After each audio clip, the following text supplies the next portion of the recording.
Mañá comeza a vacinación dos traballadores do Servizo da Axuda no Fogar e, ademais, a partir do día 22 recibirán a súa dose os maiores de 80 anos. A campaña de vacinación da Covid avanza en toda Galicia. Na área sanitaria de Pontevedra e Salnés hai máis de 4.300 persoas inmunizadas coas dúas doses. Que tal, saúdos? Da axilidade na campaña da vacinación depende tamén o ritmo da desescalada. O posible alivio das restriccións decidirase na reunión do Comité Clínico con vistas a que entren en vigor o mércores da semana que ven. De contado ampliamos agora os titulares. O alcalde de Sanxenxo positivo en coronavirus. O Concello decidiu facer mañá probas PCR a todos os traballadores do edificio consistorial e os do Departamento de Emerxencias. Un grupo de usuarios da piscina de Vila García con distintas patoloxías reclama a reapertura das instalacións para poder tratar as súas doenzas. Iniciaron a campaña a través da internet. A Xunta adianta a saída do transporte entre Noia e Ribeira para reducir o tempo de espera dos estudantes. Os cambios entrarán en vigor mañá. A Mancomunidade do Salnés presenta a 9ª edición do seu Plan Integral de Emprego. 100 participantes formaránse durante un ano nos diferentes cursos. Rianxo en Común pide unha liña de axudas destinadas aos propietarios afectados polos ataques do xabarín. A proposta vai ser levada a pleno. A Xunta decidirá a principios da vindeira semana se comeza a flexibilización das restriccións aplicadas en toda Galicia. Será na reunión do Comité Clínico onde analizarán a situación epidemiolóxica que determinará os pasos a dar e que entrarían en vigor o mércores 17. Iso sí, o presidente da Xunta advertiu que o marco xeral manterase polo menos ata os primeiros días de maio. E, por tanto, se Galicia evoluciona ben, pois poderemos facer o que onte comentei no Parlamento, que será unha apertura gradual, prudente e acorde coa situación epidemiolóxica que teñamos de aquí a 6-7 días. E o que sí esperamos o próximo luns é, en función da incidencia acumulada, do número de novos positivos, do número do reproductor básico e do porcentaxe de positividade, ver si podemos flexibilizar algo ou moito. Veremos a situación na que nos atopamos a algún tipo de restriccións. E digo algún tipo de restriccións, non digo todas. Tamén na vindeira semana, os hostaleiros e autónomos afectados pola crise da Covid-19 poderán acollerse ao segundo plan de rescate posto en marcha pola Xunta, dotado con 75 millóns de euros. Haberá varias liñas de axudas e as achegas dependerán no número de empregados e da caída na facturación. Se se suman as do primeiro plan de rescate, cada autónomo poderá beneficiarse de contías de entre 3.400 e 24.000 euros. No primer plan de rescate e agora no segundo plan de rescate van a ter axudas, o mínimo que van a percibir son 3.400 euros e o máximo 24.200 euros en función do tamaño do establecemento hosteleiro. No caso de que un titular da hostelería teña 2 establecementos, isto evidentemente se multiplica por 2 e se ten 3, por 3. Isto vai por establecemento, non por persona afectada. Se unha persona ten 3 negocios, cobraría 3 veces un mínimo de 3.400 euros ou un máximo 3 veces de 24.000 euros. As axudas dependerán do número de empregados e da caída na facturación provocada pola pandemia. O plan de rescate contempla varias liñas de axuda, unha para autónomos, outra para micropemes, outra específica para o sector da hostalaría e outra para o resto de actividades que tiveran que pechar pola incidencia da Covid. Os beneficiarios poderán sumar as achegas de varias destas liñas. Alberto Núñez Feijóo sinalou tamén que o plan está aberto ás administracións que queiran sumarse coas súas propias achegas, que serían incluídas na contía total xestionada pola Xunta. E máis de 4.300 persoas da área sanitaria de Pontevedra e o Salnés xa están vacinadas coas dúas doses. A meirande parte deles son traballadores do Sergas e máis de 1.200 corresponden a profesionais e usuarios de residencias sociosanitarias. Ademais, mañá comeza a vacinación dos traballadores de Servizo de Axuda no Fogar e xa hai data tamén para os maiores de 80 anos. Vai ser a partir do día 22. Na mañá de mañá venres quedarán vacinados todos os traballadores do Servizo de Axuda no Fogar. Nos seguintes días seguiremos vacinando a profesionais que non están vinculados cos Sergas, pero sí que traballan nos centros, sobre todo centros hospitalarios do Servizo Galego de Saúde, entre o día 16 e o día 21, e, a continuación, a partir do día 22, comezaremos a vacinar a poboación de 80 ou máis anos. Imos cos datos. A área sanitaria de Pontevedra e o Salnés rexistrou hoxe 2.141 casos activos, son 78 menos ca onte. Así todo, nas últimas horas rexistráronse 63 novos contaxios. Ademais, a Covid deixa 5 vítimas mortais nesta área. Trátase de 5 homes, 3 deles de 53, 59 e 85 anos que estaban ingresados no Montecelo e os outros 2 de 55 e 78 anos que estaban ingresados no Hospital do Salnés. Todos eles presentaban patoloxías previas. Por outra banda, aumentan as hospitalizacións. Nesta área sanitaria hai 134 persoas ingresadas, delas 114 están en planta, 95 no complexo Pontevedrés, 10 no Quirón Salud Domínguez e 9 no Hospital do Salnés. Ademais, 20 persoas evolucionan na unidade de cuidados críticos. En canto aos datos por concellos, Pontevedra contabiliza hoxe 492 casos, 43 menos ca onte. En Poio rexistráronse 25 positivos menos e o total de contaxiados ascende a 242. Vilagarcía tamén continúa a súa tendencia a baixa, hoxe queda con 175 casos, 6 menos ca onte. En Sanxenxo hai 12 casos menos, quedando con 155. En Cambados hai 60, 2 menos. No Grove hai un menos, quedan con 42. En Vilanova teñen 36, 4 menos ca onte. Vémolo en titulares. O alcalde de Sanxenxo positivo en coronavirus. Telmo Martín foi sometido a unha proba PCR que confirmou que está infectado polo virus. O popular atópase no seu domicilio, gardando corentena e con síntomas leves de contagio. Nada máis coñecelo positivo do rexedor, o Concello decidiu facer mañá probas PCR a todos os traballadores do edificio consistorial e os do Departamento de Emerxencias. Telmo Martín, por certo, mantén a súa axenda, continuando coa súa actividade cotiá á fronte do Concello a través do teletraballo. Estou na casa, agardando a correspondente cuarentena, encontrome ben, teño unhas décimas de fiebre, pero estou tomando paracetamol como me indicaron, e o que vou a seguir é traballando desde a casa o mesmo que facía desde o despacho do Concello. Tamén, para vosso conocimiento, decirvos que eu viña facendo PCRs periódicas pola miña conta, sempre fun negativo, pero neste caso, pois eso, me acaban de comunicar que son positivo. E seguen descendendo os casos activos na área sanitaria de Santiago e o Barbanza, que hoxe rexistra 2.359, son 183 menos ca onte. A nova máis positiva reside na baixa dos hospitalizados, son 148 fronte aos 165 da pasada xornada, aínda que a ocupación da UCI do Clínico de Santiago segue igual, con 46 doentes ingresados. Na distribución por concellos salienta a boa evolución na comarca de Muros-Noia, onde descenden os casos en todos os municipios, agás en Porto do Son, que continúa sen variación con 24 positivos. Noia rexistra 23, Outes 16 e Muros 12. Tamén o Barbanza resta casos en case todos os concellos. Ribeira pasa dos 73 aos 68, Rianxo e a Pobra baixan un cada un ata os 33 e os 22 respectivamente. A única excepción atopámola en Boiro, que sobe dos 34 aos 39 por mor do gromo rexistrado na Casa do Concello. Pois precisamente todo o persoal laboral que traballa nese consistorio no Concello de Boiro, uns 50 empregados, realizaron esta mañá as probas PCR para desbotar novos contaxios. Os resultados coñeceránse nas vindeiras horas. A Casa Consistorial segue pechada estes días e non hai atención presencial nas dependencias. Os 5 positivos diagnosticados continúan estables, todos a excepción do alcalde, que permanece ingresado no Hospital de Santiago, atópanse illados nos seus domicilios. O estado do rexedor, por certo, é hoxe máis favorable.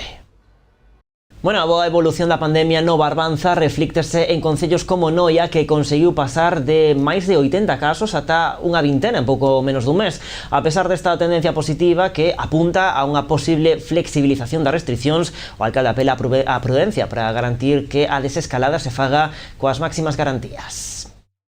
que neste momento estamos rondando os 20 casos activos na localidade de Noia, comparado cos 81, 82 que tivemos nalgún momento do mes de xaneiro, pois entendemos que é unha mensaxe esperanzadora de cara á poboación e de cara á flexibilización de medidas. Ao longo destas últimas semanas é evidente que as restriccións aplicadas deron resultado porque se foi producindo unha reducción prácticamente sistemática ao longo das últimas semanas, na que prácticamente se pasou desos 82 casos de pico en algún momento aos 23, 22 que vai a estar na actualidade, e entendemos que ata o día 17 que se reúne o comité de expertos, se a tendencia siga sendo a mesma, pois incluso poderíamos chegar a esa situación en torno á decena de casos ou cando menos por debaixo dos 20, que permitiría que polo menos se puderan flexibilizar as medidas. Esa flexibilización dependerá en última instancia do comité clínico que se reunirá a vindeira semana para analizar a situación epidemiolóxica en toda Galicia despois de 3 semanas co máximo nivel de restriccións. O alcalde de Noia apela á prudencia para non precipitarse na toma de decisións. Considera que as medidas adoptáronse no momento idóneo, xa que febreiro xa é un mes tradicionalmente frouxo para a hostalaría e o comercio. Pide a estes sectores un último esforzo e aposta por prolongar o peche ata principios de marzo para afrontar a desescalada con maiores garantías. E vai a lío que hai montado na escola infantil da Modia, en Cambados. Os pais e nais dos alumnos dese centro decidiron non levar os seus fillos á clase despois de que se detectasen 2 positivos. Exíxenlle aos Sergas que se lles faga probas PCR ao resto de nenos, pero dende Sanidade indican que non é preciso porque os 2 casos non tiveron contacto directo co resto dos alumnos. Os pais e nais din estar preocupados porque os menores poden ser asintomáticas e estar contaxiando. Denuncian que o protocolo non se está a seguir correctamente e que o resto do alumnado debería ser sometido tamén a esas probas. Polo momento, a rapazada segue sen ir á clase, levan así dende comezos desta semana. Atendan a esta noticia, un grupo de usuarios da piscina municipal de Vilagarcía con distintas patoloxías reclama a reapertura das instalacións para poder tratar as súas doenzas. Indican que precisan nadar a diario por recomendación médica. Acaban de iniciar unha recollida de sinaturas para que a Xunta e o Concello reabran o centro, pechado dende mediados de xaneiro polas restriccións impostas polo avance da pandemia. O peche de ximnasios e piscinas pode ser un incordio para aqueles que queren estar en forma, pero un auténtico calvario para os que precisan do deporte para a rehabilitación de distintas enfermidades. En Vilagarcía, un grupo de afectados reclama a inmediata reapertura das instalacións municipais. Explican que acoden a nadar a diario seguindo recomendacións médicas para tratar doenzas como a esclerose, artrite, Parkinson ou mesmo minusvalías. A través dun comunicado aseguran que precisan deste tipo de actividade física como ferramenta para a rehabilitación e mantemento da súa saúde física e mental, porque din, agora máis que nunca, a natación sérvelles para regular as emocións, en especial a ansiedade e o estrés. Indican tamén que a medicina sempre recomendou a natación como ferramenta para mellorar diversas patoloxías porque os exercicios dentro da auga permiten mellorar a capacidade motriz, a sensibilidade, a motivación e a actitude dos doentes ante a súa enfermidade. Os usuarios aportan ademais informes de distintos expertos nos que se apunta a que a probabilidade de contagio en augas de praias ou piscinas é moi escasa. Un argumento que tamén coincidiría co exposto nun informe do Ministerio de Sanidade de maio do ano pasado. Nel indícase que o correcto funcionamento e desinfección das instalacións debería inactivar a propagación do coronavirus. Os afectados acaban de iniciar unha recollida de sinaturas en papel e outra virtual a través de change.org, exixindo á Xunta e ao Concello que garantan a reapertura das instalacións a partir do 17 deste mes. Din que non poden deixar pasar máis tempo sen facer exercicio polo ben da súa saúde. Gonzalo Durán nomeado novo vogal do Consello de Administración do Porto de Vilagarcía. O alcalde de Vilanova vai exercer de representante da comunidade autónoma neste órgano. A resolución ben publicada hoxe no Diario Oficial de Galicia. O popular foi proposto pola Consellería do Mar. O alcalde recoñece que para moitos pode resultar unha sorpresa o seu nomeamento, pero indica que aportará a súa experiencia para darlle un impulso ao Porto no fomento da actividade turística. Entre os plans da Autoridade Portuaria, por exemplo, está a creación dunha estación marítima. Mi presencia en el puerto obedece simplemente a lo que pueda aportar de la experiencia que tuve mientras cuando puse en marcha en la Mancomunidad todo el tema del Xacobeo para potenciar el puerto de Villagarcía en relación con el turismo y con el turismo sobre todo Xacobeo este año y el año que viene, que son años Xacobeos, ¿no? La intención es potenciarla, el presidente del puerto tiene un interés especial en potenciar los cruceros, en potenciar la dinámica turística del puerto de Villagarcía. O BNG levou hoxe ao Parlamento as faltas de persoal e as necesidades de ampliación no Centro de Saúde de Ribeira. Entre outras cuestións, os nacionalistas pedían o reforzo do cadro de persoal ante as necesidades derivadas da pandemia. A queixa recollía as propias demandas dos facultativos deste dispensario que en ocasións tiñan que atender a unha media dun 70 pacientes ao día. A iniciativa defendida pola deputada Rosana Pérez foi aprobada por unanimidade co respaldo de todos os grupos con representación parlamentaria. Reclamaba repoñer de xeito inmediato o número habitual do persoal sanitario neste centro de saúde, reforzando o cadro de persoal, con especial atención á área de pediatría, ante as necesidades derivadas da pandemia, incluindo as baixas e vacacións do seu persoal. Debería de haber habitualmente 9 facultativos pola mañá e 5 pola tarde. Ademais, debería haber 4 pediatras. Ben, a situación extremouse hasta tal punto nas datas de final de ano, a finais de decembro, que o propio persoal do centro tivo que salir a mobilizarse porque era absolutamente insostível. Que pasou, digo, neses últimos días de decembro? Bueno, pois pasou que de 9 facultativos que debería haber pola mañá, como digo, había entre 5 ou 6 facultativos, sendo ademais o máis habitual ni siquiera eses 5 ou 6, sino 3 ou 4 pola mañán. Insisto, de 9 que debería haber. A deputada nacionalista incidiu tamén nos problemas de espazo deste centro, un punto que dende a bancada popular sinalaron que está en vías de solución. Precisamente, falaba vostede antes de falta de espazo, é verdad que hai un grave problema de espazo no centro de saúde, e por iso, por estas demandas, tense avanzado na ampliación do PAC e está prevista. De feito, está adxudicada xa unha actuación consistente en transformar a actual sala de docencia nunha sala polivalente para o PAC e trasladar a sala de docencia actual a unha parte da área de arquivo. No debate parlamentario, Rosana Pérez tamén aludiu ás deficiencias do Hospital da Barbanza e pediu un compromiso do Partido Popular para paliar os recortes acumulados durante estes anos de gobernos populares. E tras as demandas dos centros educativos, a Xunta acordou adaptar o horario dos autobuses entre Noia e Ribeira para reducir as esperas á saída dos institutos. O cambio polo que a liña adiantará a súa saída de Noia farase efectivo mañá. Preto dunha hora víanse obrigados a agardar os estudantes noieses tras o remate da xornada lectiva para coller o autobús de volta aos seus domicilios. Ante as queixas formuladas polos centros educativos, a Xunta acordou adaptar os horarios de xeito que adiantarán a súa saída ás 3 e 5 da tarde. Este cambio farase efectivo a partir de mañá, día 12.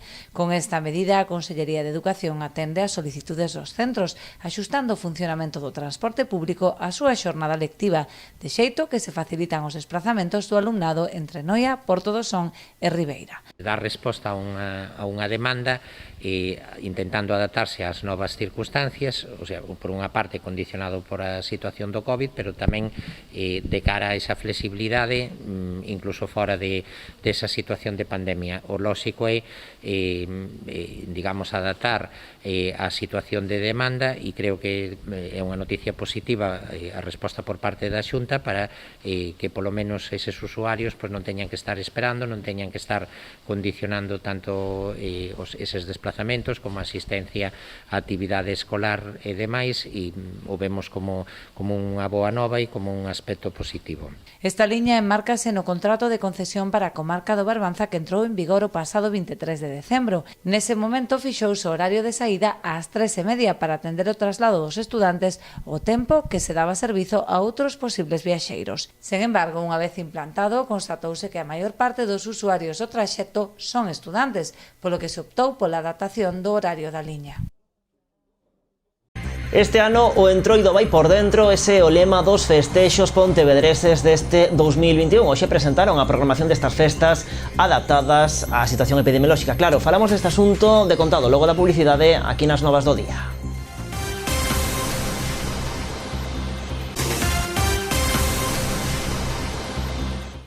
Xa estamos de volta aquí nas novas do día en Canal Rías Baixas. A Mancomunidade do Salnés presenta a 9ª edición do seu Plan Integrado de Emprego. 100 participantes formaránse durante un ano nos diferentes cursos que oferta o proxecto co obxectivo de atopar un posto de traballo. Un dos piares da Mancomunidade do Salnés é a formación de persoas desempregadas. Para elo, o organismo comarcal leva a cabo un dos seus proxectos máis importantes, o Plan Integrado de Emprego. A Mancomunidade presentou hoxe a 9ª edición deste proxecto no que se formarán 100 desempregados durante un ano. Nos casi funcionamos como unha mini universidade. Temos 27 cursos de formación específico e 12 talleres. Estamos falando, todo eso se vai a impartir nun período de un ano. Os cursos alternan a formación en traballos tradicionais coa busca de novos nichos de mercado a través das novas tecnoloxías. Podemos ver que hai sectores que son moi innovadores, sector de novas tecnoloxías, a industria 4.0, sector siderúrxico, sector vitivinícola, sector hortícola, distribución alimentaria. Temos tamén sectores máis tradicionales, oficinas de despacho, logística, e despois temos autoemprego e emprendemento. O Plan Integrado de Emprego colabora con máis de 600 empresas. Desta forma, os participantes poderán realizar prácticas e adquirir unha formación máis especializada. O obxectivo é conseguir a inserción laboral dos alumnos.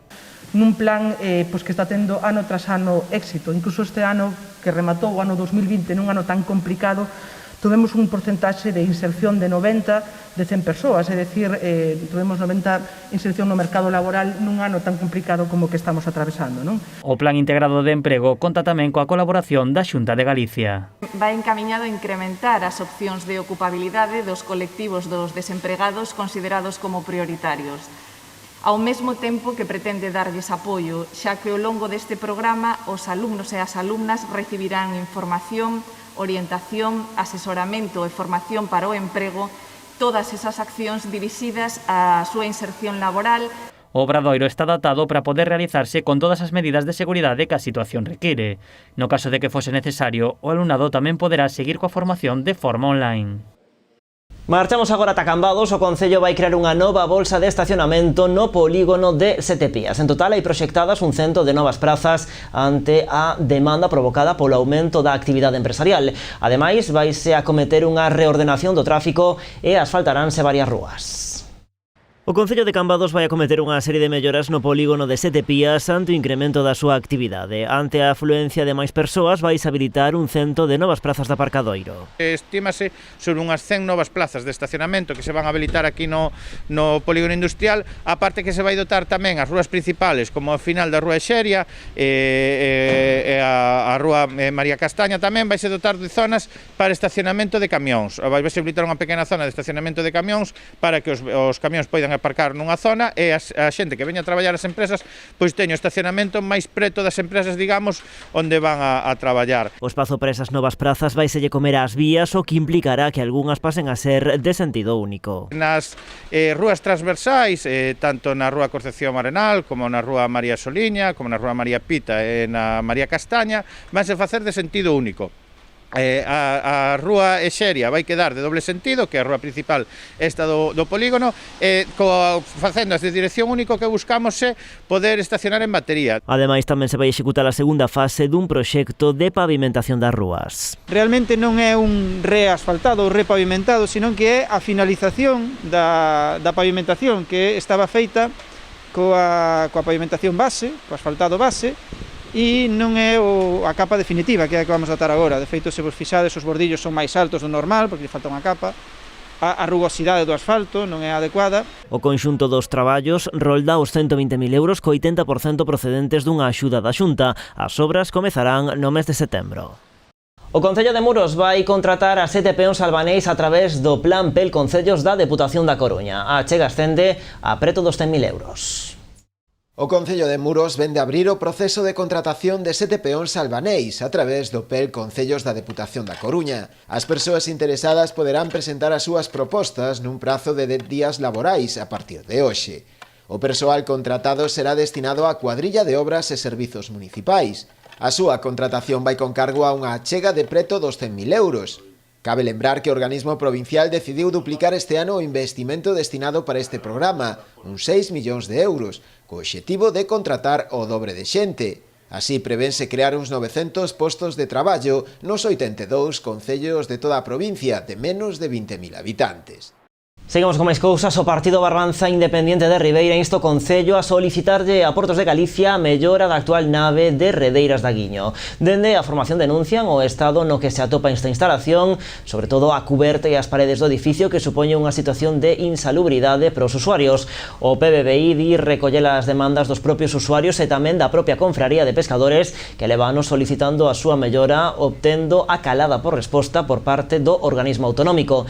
Na solicitude tamén reclaman a reparación do alumeado do recinto portuario, que leva avariado dende hai tempo e está a provocar unha situación de risco e inseguridade nese recinto e nos seus arredores.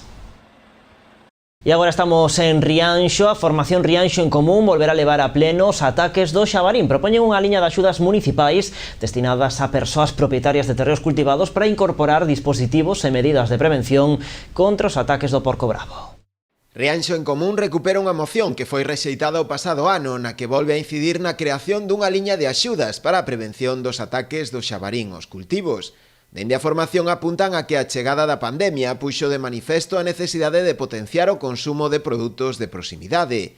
Esta situación, sumada á necesidade de seguir loitando contra o abandono das terras nas aldeas, levaos a pedir de novo a habilitación de axudas para que aqueles veciños que o desexen poidan seguir traballándoas, ben para o seu autoconsumo ou ben para a comercialización dos produtos cultivados. O ano pasado a nosa proposta foi rexeitada polos grupos do goberno, mas entendemos que este ano, tendo en conta o panorama actual e que a crise do coronavirus puxo de manifesto o urxente que é ter entornos coidados e o urxente que é ter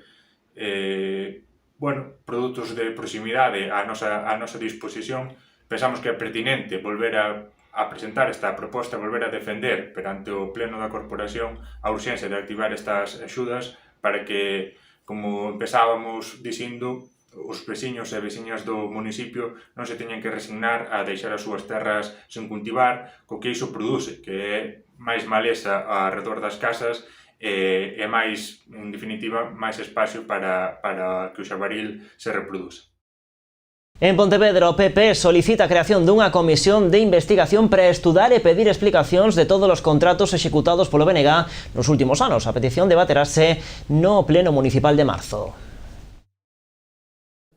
O Partido Popular de Pontevedra pide a creación dunha comisión de investigación para analizar todos os contratos que, segundo eles, o Bloque Nacionalista Galego adxudicou a familiares, amigos e cargos públicos da súa formación. Entendemos que lo que tenemos que hacer es crear una comisión de investigación, el Pleno del Concello de Pontevedra, para que los pontevedreses sepamos qué es lo que se hace con su dinero. Creo que todos los pontevedreses tenemos derecho a conocer qué ha pasado con estos contratos, todos los pontevedreses tenemos derecho a que se exija una transparencia sobre su dinero y desde el Partido Popular lo único que pedimos es una transparencia y saber qué ha sucedido con esto, nada más.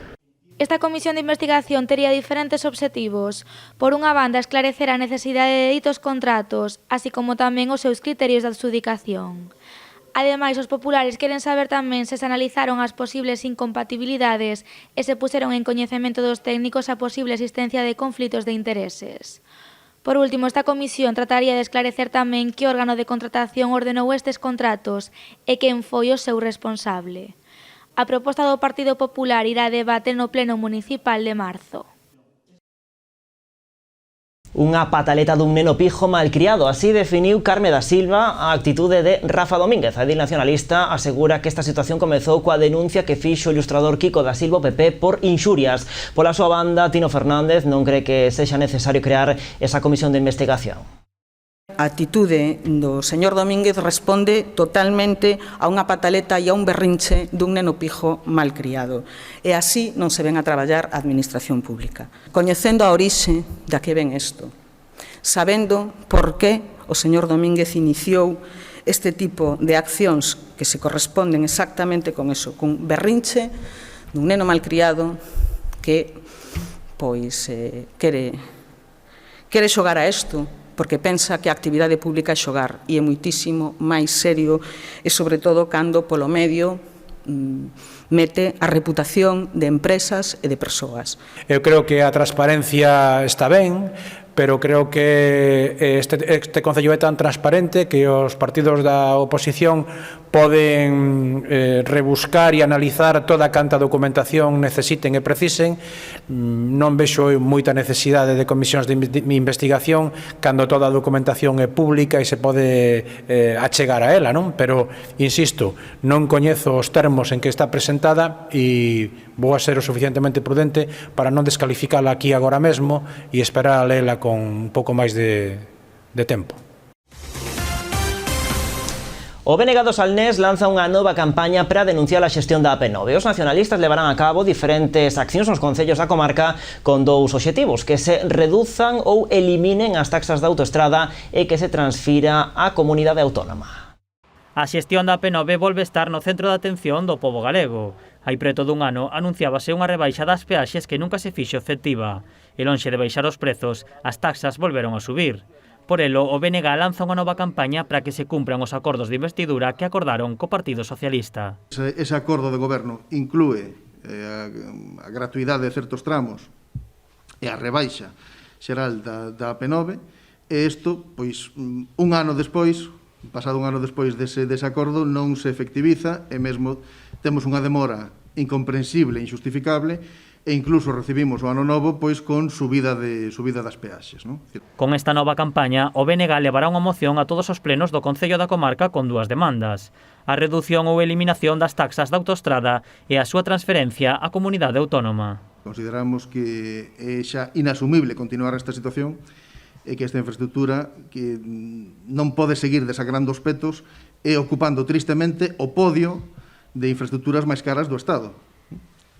Son dende logo récords bastante tristes cando non se compara nin coas salarios medios, nin coas pensións medias, nin con outros indicadores. A moción tamén se levará ao pleno do Concello de Vilanova, onde o seu alcalde instou a líder do BNG, Ana Pontón, a que rache os acordos de goberno nos municipios galegos co PSOE para que o goberno central cumpla cos seus acordos. O cinismo do Partido Popular, tanto en representantes xerais como o propio Tellado, ou no caso que nos ocupa Durán en Vilanova, non ten límites, non? É dicir, o Partido Popular que amplía a concesión hasta o límite, hasta esgotar o límite, e que botan as cousas aquí en Madrid outras, pois que pretenda virnos a dar leccións de coherencia ou de defensa dos intereses galegos, pois é bastante chocante, non? Do histrionismo do señor Durán é que poderíamos botar horas falando, non? As mocións levaránse aos plenos dos concellos nos próximos días, adaptándose ás peculiaridades de cada municipio. A campaña completarase coa pegada de cartéis e con movilizacións, sempre cando a situación o permita. Comisións Obreiras e a UGT celebraron hoxe unha manifestación diante da subdelegación do Goberno en Pontevedra para exixir ao Goberno central a derrogación da reforma laboral, a reforma das pensións e a suba do salario mínimo interprofesional.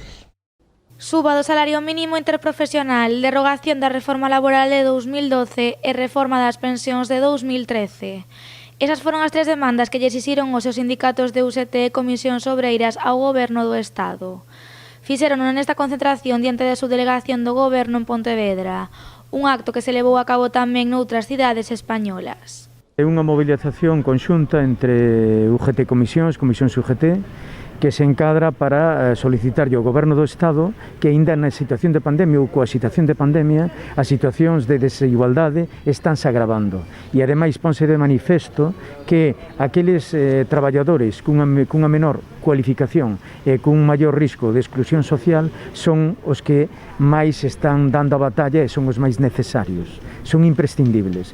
O secretario comarcal do UGT quiso deixar claro que a COVID non pode ser unha excusa para non levar a cabo todos os compromisos recollidos no programa electoral do Partido Socialista e de Unidas Podemos. A situación pandémica non pode ser nunca unha excusa para levar a cabo todos estes compromisos que foron recollidos nos programas electorais dos dous partidos que ahora mismo están ao fronte do goberno. Non pode ser unha excusa, senón que é unha obriga. E máxime cando nesta pandemia, como dixen antes, se veu que todos aqueles traballadores esenciais son os traballadores de base, aqueles que moitos non teñen convenio, están un convenio pobre, están suxetos ao salario mínimo interprofesional e iso hai que coller, mudalo e modificalo. Que esta pandemia e que esta situación sirva non para abaratar e aminorar os dereitos dos traballadores, senón que sirva para dignificalos. Pola súa banda, o responsable comarcal de Comisións Obreiras asegurou que o Goberno do Estado se está esquecendo da clase traballadora e pediu que se cumpran xa os compromisos establecidos. Os compromisos son para cumplir e o que estamos facendo ca movilización do día de hoxe, que é unha movilización no conxunto de España de UGT e a Comisións Obreiras, é recordarlle precisamente ao Goberno de que ten que cumplir esos compromisos. Nós non vamos, baixo ningún concepto, baixar o pé do acelerador en este tipo de condición, a non ser que o Goberno mude na súa forma de tratar de buscar solucións e de legislar.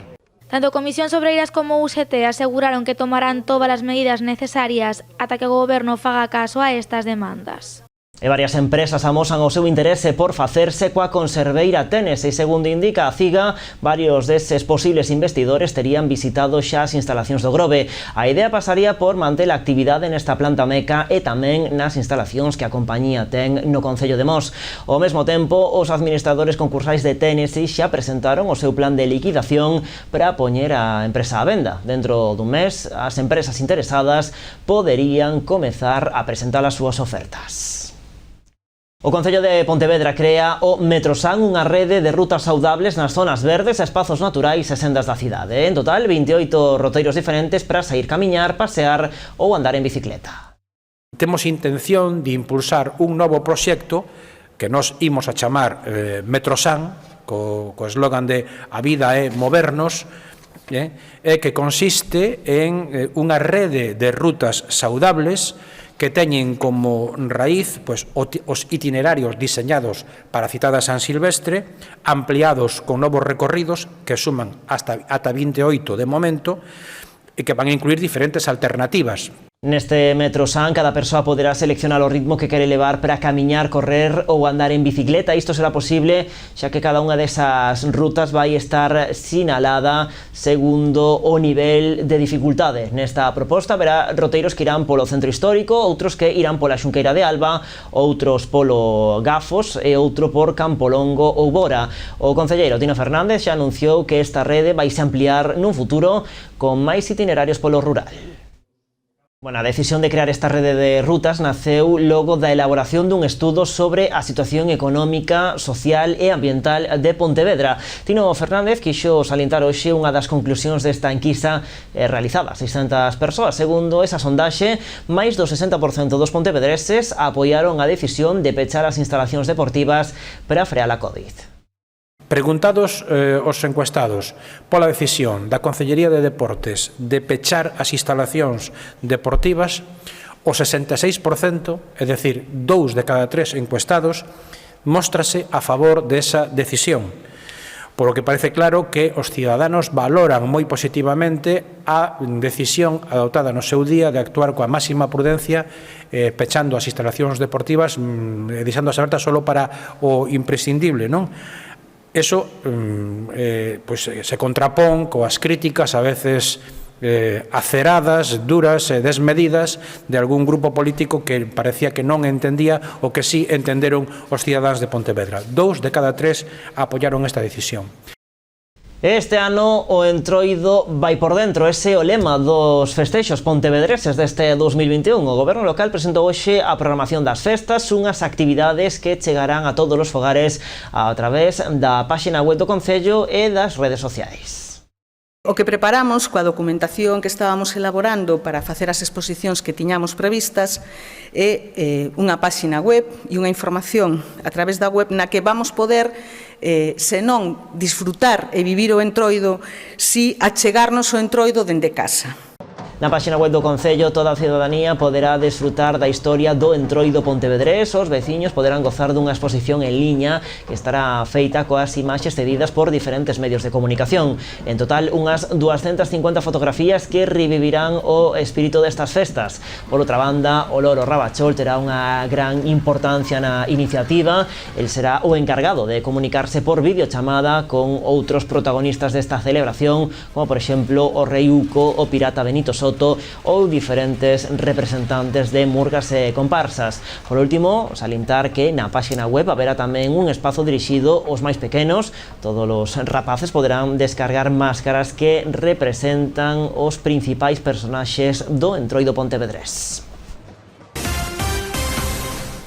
Manos Unidas celebra este domingo a súa campaña nacional contra a fame, por iso o colectivo fixo público un vídeo para sensibilizar a poboación sobre as desigualdades sociais no mundo. Unha iniciativa que ten como lema Contaxa Solidaridade para acabar coa fame. Con ela despedimos as novas do día por hoxe. Mañá aquí estaremos, como sempre, a mesma hora e no mesmo lugar. Pasen boa noite, adeus. Acceso al agua limpia. No hay viviendas donde confinarse.